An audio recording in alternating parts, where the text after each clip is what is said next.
I gave my husband permission to F another woman. My husband Jay waited until we were watching TV on a random night to destroy our marriage. I want to sleep with other women, he said, and he didn't even pause the show when he said it. I turned to look at him thinking he was joking. He wasn't. His face was completely serious. I love you and I want to stay married to you, he continued. But I also want the freedom to be with other women sometimes. I think I deserve that. I felt something snap inside my chest. But it wasn't sadness. It was something colder. Something that told me this marriage died the second those words left his mouth. You want permission to cheat, I said slowly. It's not cheating if you say yes. He smiled at me. He really thought he was being reasonable by having this mature conversation with me instead of sneaking around. Other couples do this all the time, he added. We could do it too, if you're open-minded. I stared at him for a long time, trying to figure out how this was the same man I'd given 5 years of my life to. I'm open-minded, I said. His whole face lit up and he kissed me on the forehead. You're the coolest wife ever. I mean that. Thank you. I smiled at him and held his hand and let him think he'd won. But I was already planning his defeat. I started making calls that night looking for someone who could destroy a man from the inside out. I needed beautiful, crazy, and willing to ruin his life. Jay thought he married a pushover who would let him have his fun while she sat at home waiting. He had no idea he married someone who would make him regret ever opening his mouth. I'll update you guys after my plans. Something tells me this is about to get interesting. That night, I lay in bed next to Jay while he snored peacefully. He had no trouble sleeping. Why would he? He just got permission from his wife to sleep with other women. His life was perfect. I stared at the ceiling for hours trying to figure out my next move. Divorce was obvious. I could file tomorrow and take half of everything and be done with him, but that didn't feel like enough. He would move on, find some other woman to charm, tell his friends his ex-wife was crazy and controlling and that's why he needed freedom. He would learn nothing. He would suffer nothing. And I would just be another bitter ex-wife starting over while he lived his best life.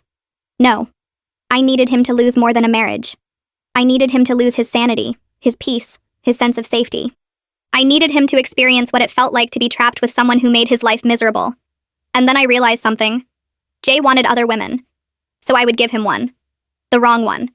The kind of woman who seems perfect at first, and then slowly reveals herself to be an absolute nightmare. The kind of woman who doesn't let go. Who shows up everywhere. Who makes a man wish he had never spoken to her in the first place. I smiled in the dark for the first time since he opened his mouth. Jay wanted to play games. Fine. I would show him how games are really played. The next morning I called my friend Dana. Dana knew everyone.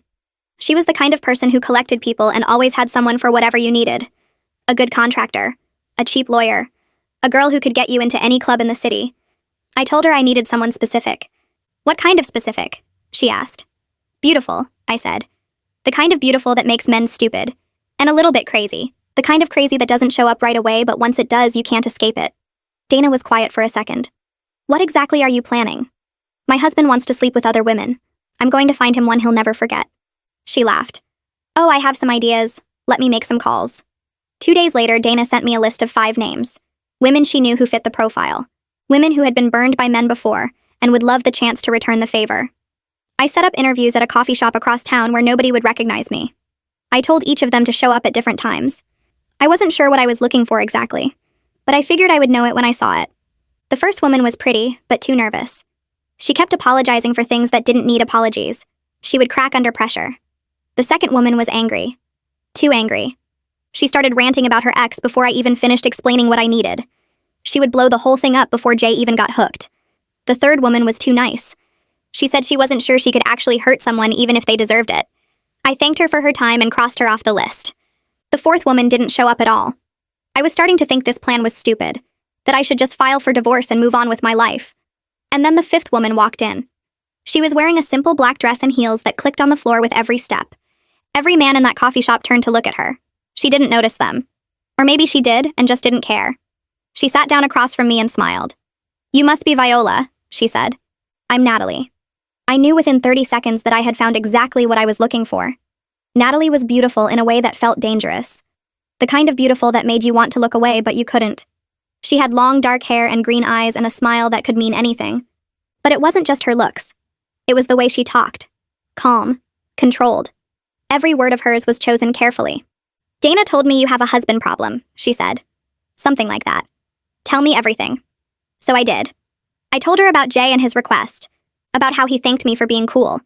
About how he had no idea his cool wife was sitting in a coffee shop interviewing women to ruin his life. Natalie listened without interrupting. When I finished, she leaned back in her chair and crossed her legs. Men like your husband are my favorite kind, she said.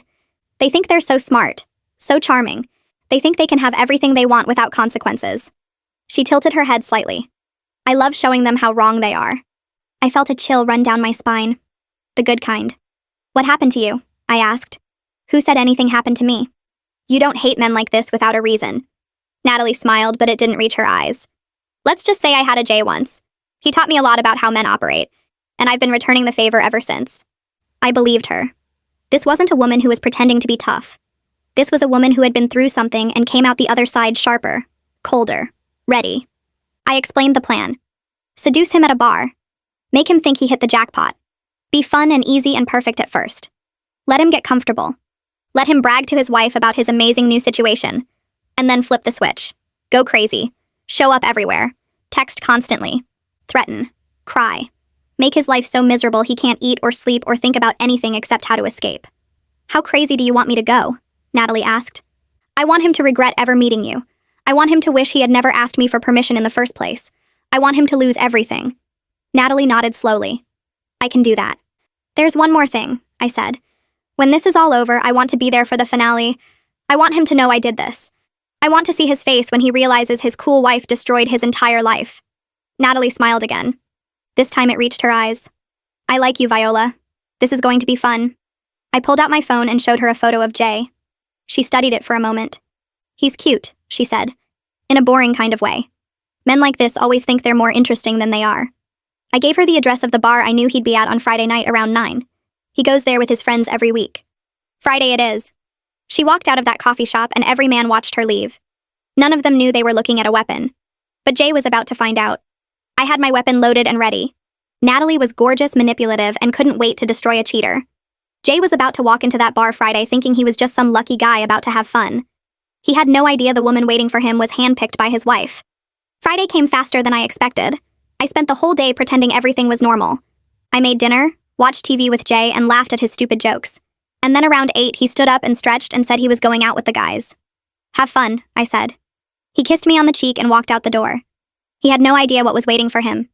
Natalie walked into the bar around 9 wearing a red dress that hugged every curve she had. Her heels were high and her hair was down, and she looked like she owned the place. Jay was at his usual table with his friends drinking beer and laughing too loud. He noticed her the second she walked in. Every man in that bar noticed her, but she made eye contact with only one of them. She held Jay's gaze for exactly 3 seconds, and then looked away and walked to the bar. She ordered a martini and crossed her legs on the bar stool and waited. Jay lasted about 4 minutes before he was standing next to her. I don't think I've seen you here before, he said. I would have remembered. Natalie turned to face him and smiled slowly. That's your opening line? You would have remembered? I'm just saying you're not exactly forgettable. And you're not exactly subtle. She took a sip of her drink and looked him up and down. But I'll allow it. Jay grinned and leaned against the bar. I'm Jay. Natalie. Can I buy you another drink, Natalie? You can try to impress me with more than just drinks. Jay laughed and signaled the bartender. All right then. What does impress you? Confidence, honesty, a man who knows what he wants and isn't afraid to go after it. Well, lucky for you, I'm all 3 of those things. Are you now? She raised an eyebrow. Prove it. Jay spent the next hour trying to prove it. He told her about his job and made it sound more important than it was. He talked about his car and his apartment and the trip he took to Miami last year. Natalie listened and nodded and asked all the right questions. She made him feel fascinating. She laughed at his jokes like they were actually funny. She touched his arm when he said something she liked, and every time she touched him, Jay leaned in a little closer. So what do you do? He asked her eventually. I'm in freelance. I like the freedom. Freedom is good. I respect that. Do you? You seem like the type who plays it safe. Me? No way. I take risks all the time. Like what? Jay paused and she could see him trying to come up with something impressive. Like coming over here to talk to you. That was a risk. Was it though? You saw a woman sitting alone and you walked over. That's not a risk. That's just being a man with eyes. Okay, fine. What would you consider a risk? Natalie leaned in close enough that he could smell her perfume. Asking me to get out of here with you. That would be a risk. Jay's eyes went wide. Are you serious? I don't know. Are you brave enough to find out? He stared at her for a long moment and she could see the gears turning in his head. He was calculating the odds and weighing the options and trying to figure out if this was really happening. Let's go, he said. Natalie smiled and grabbed her purse. I thought you'd never ask. They didn't make it to his car before he kissed her. He pushed her against the wall outside the bar and kissed her like he had been waiting his whole life for this moment. Natalie kissed him back with equal intensity and ran her fingers through his hair. When they finally pulled apart, Jay was breathing heavy. My place or yours? He asked. Yours is too far. There's a hotel 2 blocks from here. How do you know where I live? I don't. I just know I can't wait that long. They checked into the hotel room and didn't leave until 2 in the morning. Jay drove home with a smile on his face that he couldn't wipe off. He had no idea that Natalie was already texting me every detail. He had no idea that the woman he just slept with was going to ruin his entire life. He thought he had just gotten lucky. He thought he had won the lottery. He walked through our front door humming to himself, and I pretended to be half asleep on the couch. "Hey, baby," I said groggily. "How was your night?" "Amazing. The guys were in great form tonight." "Yeah? What did you guys do?" "Oh, you know, darts, drinks, the usual." He was grinning so hard his face looked like it might split in half. "Actually, I met a woman tonight. Her name is Natalie." "Oh, wow. Tell me about her." "She's incredible, babe. Like, genuinely incredible. Smart, funny, and beautiful. Like, really, really beautiful. The kind of beautiful that makes other women nervous." "She sounds great." "She is. And she's into me. Really into me. She couldn't keep her hands off me all night." I kept my face neutral even though I wanted to laugh. "That's exciting." "It is. I honestly can't believe my luck. Most guys would kill to meet a woman like her, but I was the one that got to show her a good time." "You must have made quite an impression." "I think I did. She already wants to see me again." I kissed him on the cheek and went upstairs. I could still smell her perfume on him. The perfume I had helped her pick out. The next 2 weeks were a blur of secret meetings and lies. Jay saw Natalie 4 more times, and each time he came home glowing. He started taking more care with his appearance and going to the gym more often. He bought new cologne and got a haircut. He was trying to impress her, and it was working. She texted him constantly, and he texted back within minutes every single time. "Look at this," he said one night and shoved his phone in my face. "She sent me this just now." It was a photo of Natalie in a black dress standing in front of a mirror. "She's getting ready for our date tomorrow. She wanted my opinion on the dress." "She looks nice." "Nice? She looks like a model, and she's mine." He put his phone away and shook his head in disbelief. "I still can't believe this is my life." He continued. "Natalie is just different from other women. She doesn't nag or complain or make everything into a big deal. She just wants to have fun. No drama, no expectations." "That's great, baby. I'm glad you found someone who makes you happy." "And she's wild too, like really wild. The things she does would make you blush." He laughed and took a bite of his toast. "I feel like I'm living a double life. Stable, loving wife at home and this crazy, passionate thing on the side. It's literally the best of both worlds." "Sounds perfect." "It is perfect. I keep waiting for something to go wrong, but it never does. It's like the universe is finally giving me what I deserve." I smiled and squeezed his hand. "You do deserve to be happy, Jay. That's all I've ever wanted for you." He looked at me with so much love in his eyes that I almost felt bad for what I was about to do. Almost. "You know what I love most about this whole thing?" he said. "You. The fact that you're okay with all of this. Most wives would lose their minds, but you actually want me to be happy. You're 1 in a million, babe. I hit the jackpot twice." "That's sweet of you to say." While Jay was living his fantasy, I was building the case that would end it. I met with my divorce lawyer Ingrid 3 times that month. Her office was cold and clean, and she had the kind of smile that made you glad she was on your side. "Show me what you have," she said during our second meeting. I slid a folder across her desk. Inside were screenshots of every text message between Jay and Natalie, photos he had sent her, hotel receipts I had printed from our joint credit card, a timeline of every night he had told me he was with the guys when he was really with her. Ingrid flipped through the pages and her smile got wider with everyone. He used a joint card for the hotel rooms? 3 times, $200 each time. And these texts? He sent all of these? Every single one. Natalie forwarded them to me after each conversation. "Your husband is an idiot." "I know." Ingrid closed the folder and leaned back in her chair. "With this evidence, we can take him for everything. The house, the savings, his retirement fund. He won't have a leg to stand on. That's what I want. I want him to walk away with nothing. Then that's what we'll do." I met with Natalie the same day at a coffee shop across town. She was wearing jeans and a sweater and looked nothing like the woman who had seduced my husband 2 weeks ago. "He's completely hooked," she said. "He texts me good morning and good night. He talks about taking me on a trip somewhere warm. He's already making plans for the future." "Perfect. Let him keep dreaming." "When do we move to the next phase?" "Soon. I need a few more weeks to finalize everything with my lawyer. And then you flip the switch." Natalie stirred her coffee and smiled. "I've been looking forward to this part. Just remember what we discussed. We're not just breaking his heart. We're breaking his entire life. I want him to feel what it's like to be trapped. I want him to regret ever asking me for permission to cheat." Natalie raised her coffee cup. "To making him regret everything." I clinked my cup against hers. While Jay bragged about his amazing life, I was meeting with my lawyer finalizing every detail of his destruction. He actually thanked me again for being so understanding. Soon Natalie would flip the switch and show him what happens when you disrespect your wife. He kept calling himself the luckiest man alive. He was about to learn that luck always runs out. Stay tuned for tomorrow's update. After I finalized things with my lawyer, I didn't know when I wanted Natalie to take things up a notch until Jay came home from work. He walked through the door whistling and twirling his keys and grinning like he was God's gift to women everywhere. Something about his stupid face made me want to scream. I hated him. I hated the way he ate and the way he breathed and the way he existed in my space like he deserved to be there. I hated that he got to walk around feeling like the luckiest man alive while I played the role of supportive wife. I was done waiting. I was done being patient. I wanted to watch his perfect little life burn to the ground, and I wanted it to happen now. I excused myself to the bathroom and pulled out my phone. "Start tomorrow," I texted Natalie. "Go nuclear." She replied with a single word. Finally. The next morning, Jay's phone buzzed once during breakfast, then twice, then 3 times. By the time he finished his coffee, it had buzzed over 20 times. "Someone's popular," I said without looking up from my newspaper. Jay stared at his phone with his eyebrows scrunched together.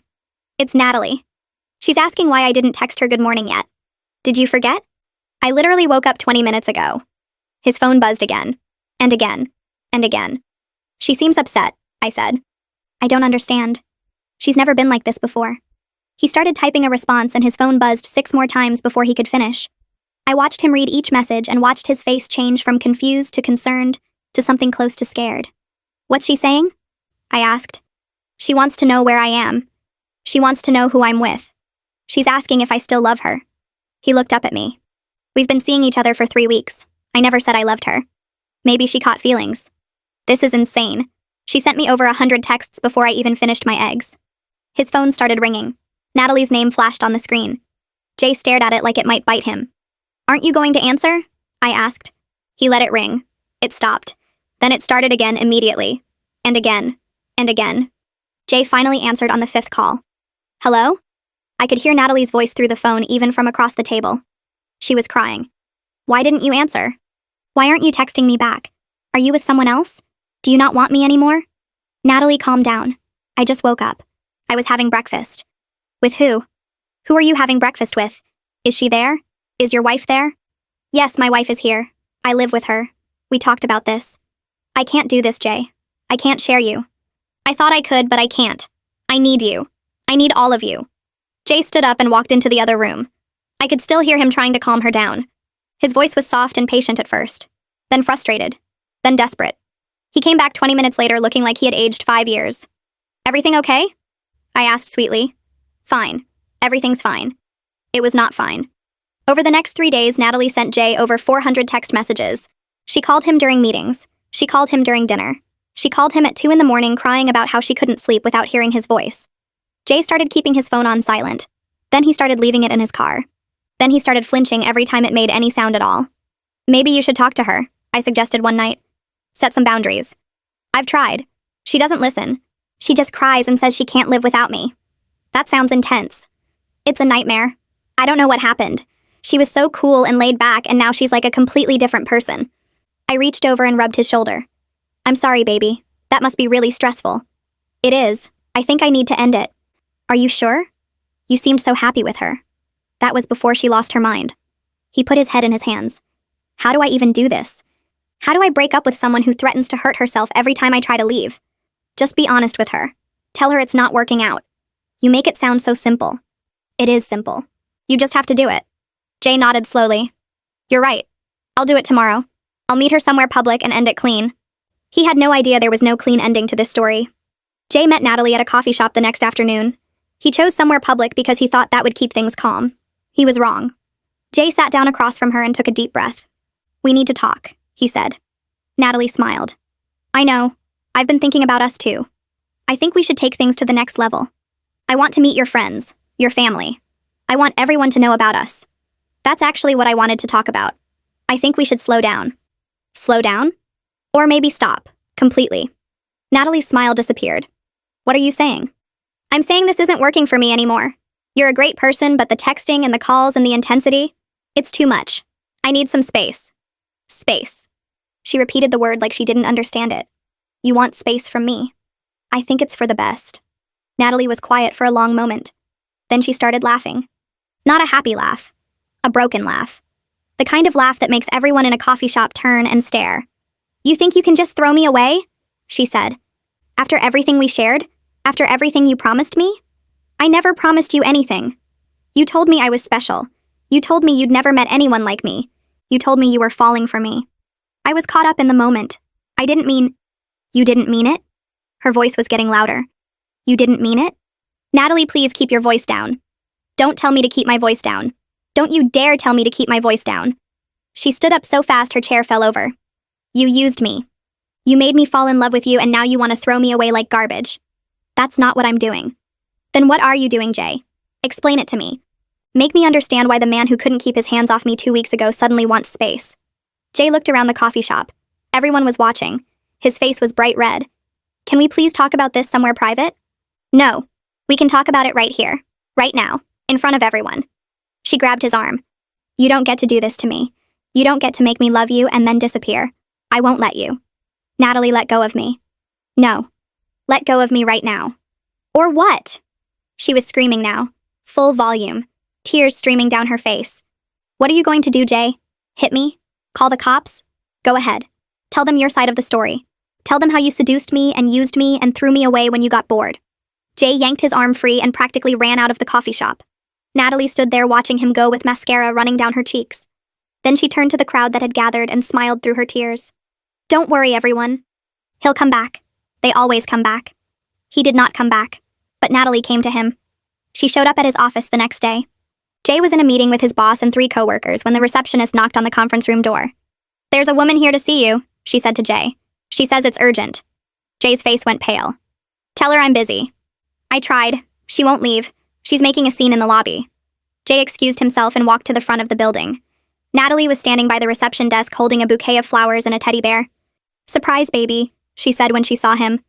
I wanted to apologize for yesterday. I brought you presents. You can't be here, Jay whispered. This is my job. I know. I wanted your coworkers to see how much I love you. She held up the flowers. These are your favorite, right? Yellow roses? I don't have a favorite flower. Please leave. Not until you forgive me. Not until you take me back. Natalie, I'm not taking you back. It's over. Please just go. Her face twisted into something ugly. You're really doing this? Here? In front of everyone? You're the one who showed up at my job. Because you won't answer my calls. Because you blocked my number. Because you're trying to pretend I don't exist. She threw the flowers on the ground. But I do exist, Jay. And I'm not going anywhere. She turned to the receptionist. Did you know your coworker is a liar and a cheater? Did you know he promised to leave his wife for me and then changed his mind? Jay grabbed her arm and pulled her toward the door. That's not true. None of that is true. Don't touch me. She yanked away from him. Don't you ever touch me again. She stormed out of the building and Jay stood there trying to catch his breath. His boss appeared behind him. What the hell was that? His boss asked. Nothing, just a misunderstanding. That didn't look like nothing. That looked like a lawsuit waiting to happen. It won't happen again, I promise. But it did happen again, and again, and again. Natalie showed up at Jay's gym the next morning. She told everyone in the locker room that they were engaged. She showed up at his favorite restaurant and cried to the waitress about how he had broken her heart. She found his friends on social media and messaged every single one of them with photos of them together. She posted videos on her Instagram of herself crying and talking about how the love of her life had abandoned her. She didn't use his name, but she tagged the location of his office and his gym, and even our neighborhood. People started recognizing him. Strangers would stop him on the street and ask if he was the guy from those videos. His coworkers whispered behind his back. His gym buddies avoided eye contact. His whole life became a circus, and he was the clown at the center of it. One night he came home and his car was destroyed. Someone had keyed the word liar into the driver's side door and slashed all 4 tires. Jay stood in the driveway staring at the damage with his mouth hanging open. Oh my God, I said when I came outside. What happened? Natalie. Natalie happened. How do you know it was her? Who else would it be? He kicked the flat tire and yelled at the sky. This is insane. This is absolutely insane. Did you call the police? And tell them what? That my side piece went crazy and destroyed my car? He scoffed. I'm trapped. I'm completely trapped. I rubbed his back and made sympathetic noises. I'm so sorry, baby. This must be so hard for you. You have no idea. Is there anything I can do to help? He looked at me with exhaustion in his eyes. Just be patient with me. I know I haven't been myself lately. This whole situation is just... He couldn't even finish the sentence. Take all the time you need, I said. I'm not going anywhere. That night, I made him his favorite dinner and poured him a glass of wine and asked him sweetly over dessert why he didn't see his girlfriend anymore. She really seems to miss you, baby. All those texts and calls. She must really care about you. Jay's fork froze halfway to his mouth. That's not funny. I'm not trying to be funny. I'm just saying she's clearly very passionate about your relationship. There is no relationship. She's insane.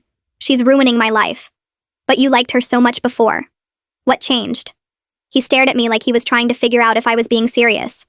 Everything changed. She changed. She went from cool and fun to completely psychotic overnight.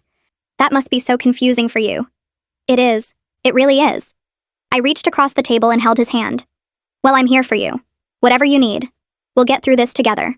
He squeezed my hand back and thanked me for being so understanding. He had no idea that every text Natalie sent him, she sent me first for approval. He had no idea that every scene she caused was choreographed down to the last tear. He had no idea that the woman comforting him at dinner was the same woman who had planned his complete destruction. I told Natalie it was time for the final phase.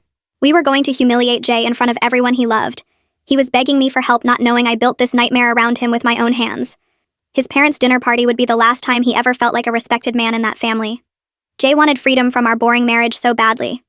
I was about to give him more freedom than he could ever handle. I told Natalie it was time for the final phase. Jay's parents hosted a dinner party every year on the first Saturday of October. They invited the whole family plus a few close friends. His mother cooked for 3 days straight. His father set up the backyard with string lights and rented tables. It was their thing, their tradition. The one night a year when everyone came together and pretended to like each other. I had been going to these dinners for 5 years. I knew exactly where the house was. I knew exactly when everyone would arrive.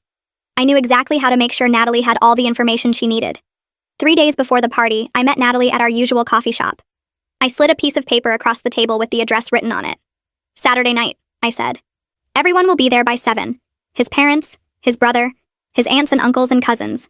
About 30 people total. Natalie picked up the paper and smiled. The whole family. The whole family. And they have no idea what's coming. When should I arrive? 8:30. Give everyone time to eat and drink and get comfortable. Let them think the night is going perfectly, and then you walk in and burn it all down. Natalie tucked the paper into her purse. What's the play? Pregnant girlfriend who was promised a future. He told you he was leaving his wife. He told you he loved you. He told you the baby would change everything. And then he ghosted you. And you? I'll be the shocked wife who had no idea any of this was happening. At least until the very end. Natalie raised an eyebrow. You're going to reveal yourself? That's the whole point. I want him to know. I want him to look at me and realize that the cool wife he thought he had been playing this whole time was actually playing him. That's cold. He deserves cold. Natalie smiled and finished her coffee. Saturday at 8:30. I'll be there. She walked out, and I sat there for another hour imagining the look on Jay's face when his world came crashing down. Saturday came, and Jay spent the whole morning getting ready. He ironed his best shirt and polished his shoes and practiced his smile in the mirror. He had no idea this would be the last family dinner he would ever be welcome at. We drove to his parents' house together. His hand was on my knee the whole way, and he kept talking about how nice it was going to be. How he had been stressed lately, and he needed this. How being around family always reminded him what was important. I nodded and smiled and counted down the hours. The party was exactly what I expected. His mother had made enough food to feed an army. His father was already 3 beers deep and telling the same stories he told every year. His brother Anton was showing off pictures of his new boat. His aunts were gossiping in the corner, and his cousins were playing cards at the kids' table, even though most of them were in their 20s. Jay worked the room like a politician.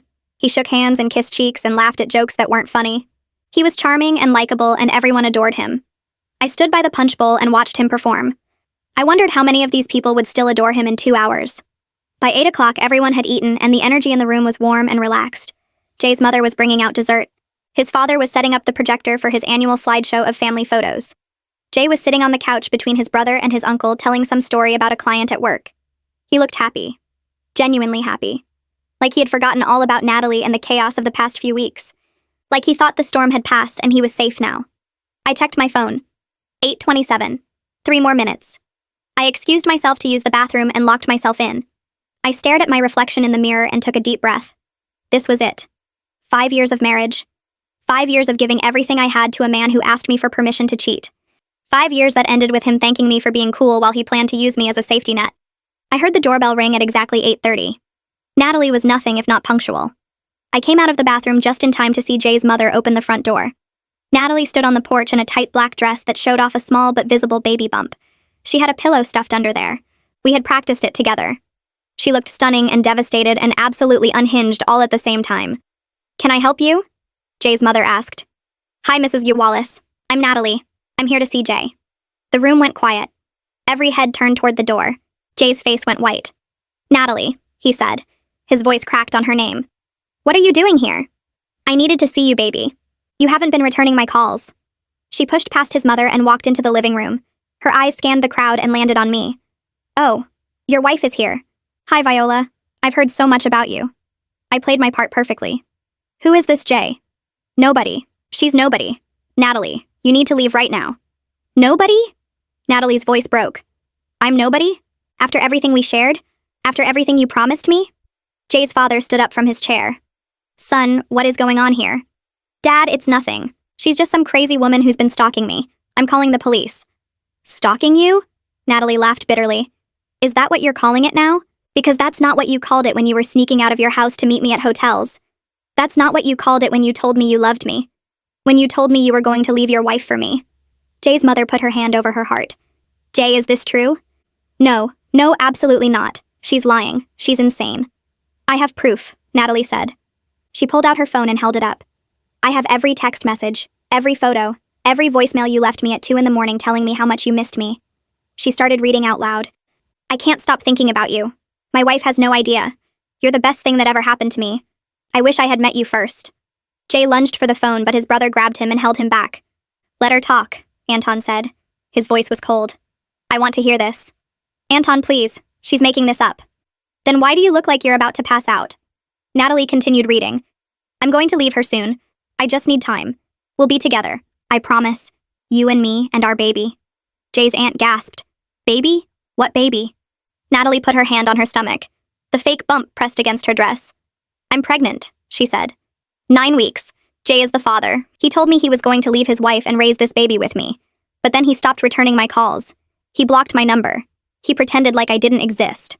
The room exploded. Jay's mother started crying. His father was yelling about how he didn't raise his son to be a cheater. His aunts were whispering furiously to each other.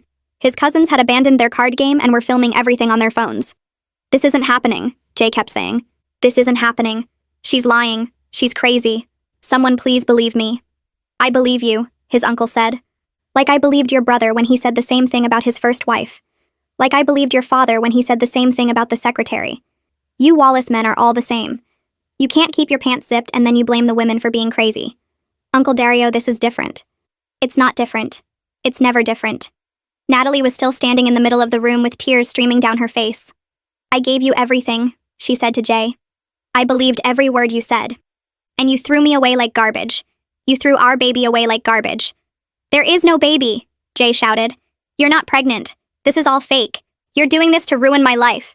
Why would I ruin my own life just to hurt you? I'm pregnant, Jay. I took 3 tests. I went to the doctor. This is real. This is happening. And you need to take responsibility. Jay's mother stepped forward. Her face was wet with tears and her hands were shaking. Is this true, Jay? Did you cheat on Viola? Did you get this woman pregnant? Mom, please. You know me. You know I would never. I don't know anything anymore. I don't know who you are. The son I raised would never do something like this. I'm the same person I've always been. No. The son I raised had integrity. The son I raised respected his wife. The son I raised would look me in the eye and tell me the truth. She grabbed his face with both hands. Look at me, Jay. Look at me and tell me the truth. Did you cheat on Viola? Jay's mouth opened. Nothing came out. His silence was louder than any confession. His mother dropped her hands and stepped back. Oh my God, she whispered. Oh my God, it's true. Mom, don't. She held up her hand. Don't say another word to me. I can't even look at you right now. She walked out of the room and his father followed her.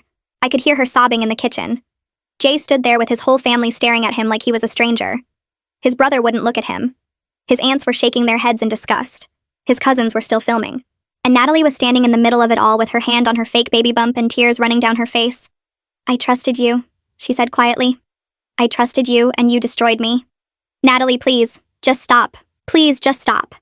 I can't stop. I can't stop thinking about you. I can't stop loving you. Even after everything you did to me, I still love you. What does that say about me? What kind of pathetic person falls in love with a married man and then begs him to love her back? She turned to face me. And you. Poor Viola. You had no idea, did you? You had no idea your husband was sneaking around behind your back, making plans with another woman, telling her he was going to leave you. You trusted him and he betrayed you, just like he betrayed me. I let myself cry. Real tears. Not because I was sad, but because this was the moment I had been waiting for. I didn't know. I said. My voice was small and broken. I didn't know about any of this. Of course you didn't. Men like Jay are good at hiding things. They're good at lying and manipulating and making you feel like you're the crazy one. But you're not crazy, Viola. I'm not crazy. He's the one who did this. He's the one who destroyed both of us. Jay grabbed Natalie's arm. Stop it. Stop talking to her. Stop talking to anyone. You've done enough damage. Let go of me. Not until you admit you're lying. Not until you tell everyone the truth. I am telling the truth. Everything I said is true. You cheated on your wife. You got me pregnant. You promised me a future and then you disappeared. The baby isn't real. I know it isn't real. You're wearing a pillow under your dress. Natalie slapped him so hard the sound echoed through the room. How dare you, she screamed. How dare you accuse me of faking a pregnancy? What kind of monster do you think I am? The kind of monster who shows up at a family dinner to ruin my life. You ruined your own life, Jay. You ruined it the moment you decided to cheat on your wife. I'm just making sure everyone knows what kind of man you really are. The room was chaos. Everyone was yelling. Jay's father came back from the kitchen shouting about how Jay had disgraced the family, and Jay was standing in the middle of it all looking like his whole world had collapsed around him. Because it had. Viola, he said. He turned to me with desperation in his eyes. Viola, please. You have to believe me. This isn't what it looks like. She's crazy. She's been stalking me for weeks. Please, baby. Please say something. I looked at him for a long moment. At this man I had married 5 years ago. At this man who had asked me for permission to cheat while we were watching TV. At this man who had no idea that the cool wife he thought he had been playing this whole time was actually playing him. I have something to say, I said. The room went quiet. Everyone turned to look at me. Natalie, Jay, his parents, his brother, his aunts and uncles and cousins. 30 pairs of eyes waiting to hear what the betrayed wife had to say. I smiled. I planned the whole thing. The silence that followed was deafening. Jay blinked at me. What? Natalie isn't crazy. She isn't a stalker. She isn't pregnant. She's an actress. I hired her to seduce you and destroy your life. Jay's face went through about 15 different emotions in 3 seconds. Confusion, disbelief, horror, rage, more confusion. That's not possible. It's very possible. Remember that night you came home from the bar telling me about the incredible woman you met? The one who was smart and funny and beautiful? The one you couldn't believe was into you? I walked toward him slowly. I sent her. I told her what bar you'd be at. I told her what time you'd be there. I told her exactly what to say to make you fall for her. No. Yes. Every text she sent you? I approved it first. Every scene she caused at your job and your gym and your favorite restaurant? Planned. Every tear she cried? Fake. The pregnancy? A pillow. The whole thing was fake, Jay. Except for one part. I stopped right in front of him. Close enough to see the sweat on his forehead. Close enough to smell the fear coming off him in waves. The part where you cheated on your wife was real. The part where you used a joint credit card to pay for hotel rooms was real. The part where you bragged to me about how lucky you were to have a cool wife and an amazing girlfriend at the same time? That was very real. And that's the part my divorce lawyer is going to use to take everything you own. Jay's mother had stopped crying. His father had stopped yelling. The whole room was frozen. You did this, Jay whispered. You did all of this. You did this. You asked me for permission to cheat Jay. You looked me in the eye and told me you wanted to sleep with other women. You thought I was going to sit at home like a good little wife while you had your fun. I shook my head. You married the wrong woman. I don't get sad. I get even. Natalie walked over and stood next to me.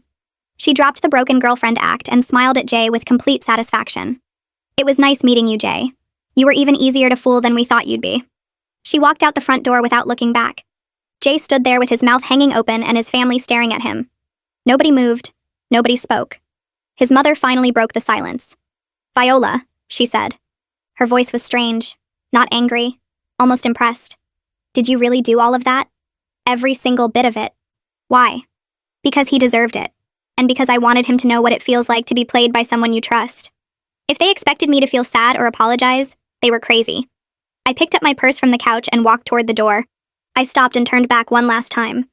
The divorce papers will be ready on Monday. I'm taking the house, the car, half of everything you have. And based on what just happened here tonight, I don't think anyone in your family is going to fight me on it. I looked at his parents, his brother, his aunts and uncles. Every single one of them looked at Jay with disgust. Not one of them moved to defend him. Goodbye, Jay. Thanks for asking me for an open marriage. It was the best thing you ever did for me. I walked out of that house and into the cool October air. Behind me, I could hear Jay screaming my name. But I just got in my car and drove away.